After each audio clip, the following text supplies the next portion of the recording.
The Adventures of Pinocchio by Carlo Lorenzini, writing as Carlo Collodi. Chapter 17. Pinocchio eats sugar but refuses to take medicine. When the undertakers come for him, he drinks the medicine and feels better.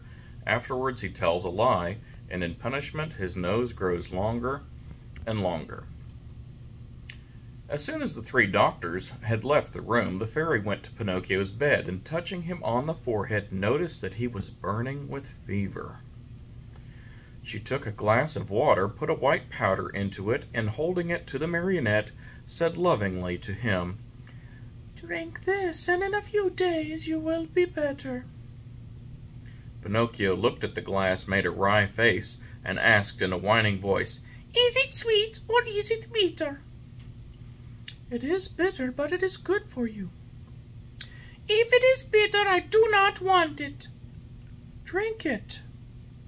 "I don't like anything bitter." "Drink it, and I'll give you a lump of sugar to take the bitter taste out of your mouth." "Where is the sugar?" "Here it is," said the fairy, taking a lump from a golden sugar bowl.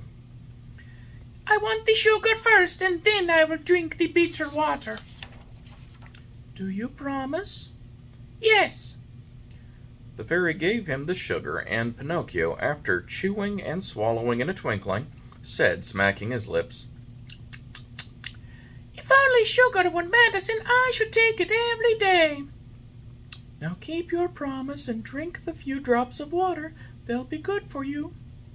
Pinocchio took the glass in both hands and stuck his nose into it. He lifted it to his mouth and once more stuck his nose into it. "It is too bitter, much too bitter. I can't drink it." "How do you know when you haven't even tasted it?" "I can imagine it. I smell it. I want another lump of sugar, and then I will drink it." The fairy, with all the patience of a good mother, gave him more sugar and again handed him the glass. "I can't drink it like that," the marionette said, making more wry faces. "Why?" "Because they feather pillow on my feet. It bothers me." The fairy took away the pillow. It is no use. I can't drink it even now." "What is the matter now?" "I don't like it the way the door looks. It is half open." The fairy closed the door. "I won't drink it," cried Pinocchio, bursting out crying. "I won't drink this awful water. I won't. No, no, no, no." "My boy, you will be sorry." "I don't care." "You are very sick." "I don't care." "In a few hours the fever will take you away to another world." "I don't care." "Aren't you afraid of death?" "Not a bit. I'd rather die than drink that awful medicine." At that moment the door of the room flew open, and in came 4 rabbits as black as ink, carrying a small black coffin on their shoulders. "What do you want from me?" asked Pinocchio. "We have come for you," said the largest rabbit. "For me, but I'm not dead yet." "No, not dead yet, but you will be in a few moments, since you have refused to take the medicine which would have made you well." "Oh, fairy, my fairy," the marionette cried out. "Give me that glass, quick, please. I don't want to die. No, no, not yet, not yet." And holding the glass with his 2 hands, he swallowed the medicine at one gulp. "Well," said the 4 rabbits, "this time we've made the trip for nothing." And turning on their heels, they marched solemnly out of the room, carrying their little black coffin and muttering and grumbling between their teeth.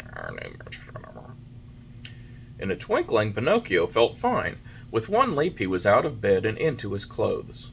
The fairy, seeing him run and jump around the room, gay as a bird on the wing, told him, "My medicine was good for you after all, wasn't it?"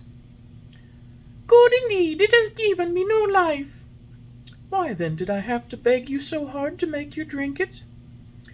"I am a boy, you see, and all boys hate medicine more than they do sickness." What a shame! Boys ought to know, after all, that medicine, taken in time, can save them from much pain and even death. Next time I won't have to be begged so hard. I'll remember those black rabbits with the black coffin on their shoulders, and I'll take the glass and poof, down it will go. Come here now and tell me how it came about that you found yourself in the hands of the assassins. It happened that Fire Eater gave me 5 pieces of gold to give to my father, but on the way I met a fox and a cat who asked me, "Do you want the 5 pieces to become 2,000? And I said yes, and they said, "Come with us to the Field of Wonders." And I said, "Let's go." They said, "Let us stop at the Inn of the Red Lobster for dinner," and after midnight was set out again. We ate and went to sleep. When I awoke, they were gone, and I started out in the darkness all alone. On the road I met 2 assassins dressed in black coats, who said to me, "Your money or your life." And I said, "I haven't any money, for you see I had put the money under my tongue." One of them tried to put his hand in my mouth, and I bit it off and spat it out, but it wasn't a hand, it was a cat's paw. And they ran after me, and I ran and ran, till at last they caught me and tied my neck with a rope and hanged me to a tree, saying, "Tomorrow we'll come back for you, and you'll be dead, and your mouth will be open, and we'll take the gold pieces that you have hidden under your tongue." Where are the gold pieces now? The fairy asked. I lost them, answered Pinocchio, but he told a lie, for he had them in his pocket. As he spoke, his nose, long though it was, became at least 2 inches longer. And where did you lose them? In the wood nearby. At this second lie, his nose grew a few more inches. If you lost them in the woods nearby, said the fairy, we'll look for them and find them, for everything that is lost there is always found. Now I remember, replied the marionette, becoming more and more confused. I didn't lose the gold pieces. I swallowed them when I drank the medicine.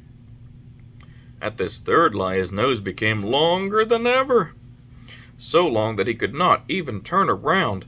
If he turned to the right, he knocked it against the bed or into the window panes. If he turned to the left, he struck the walls or the door.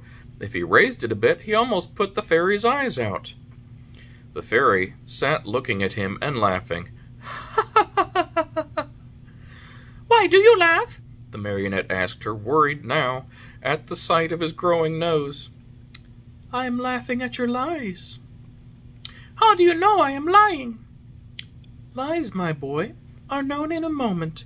There are 2 kinds of lies, lies with short legs and lies with long noses. Yours just now happened to have long noses.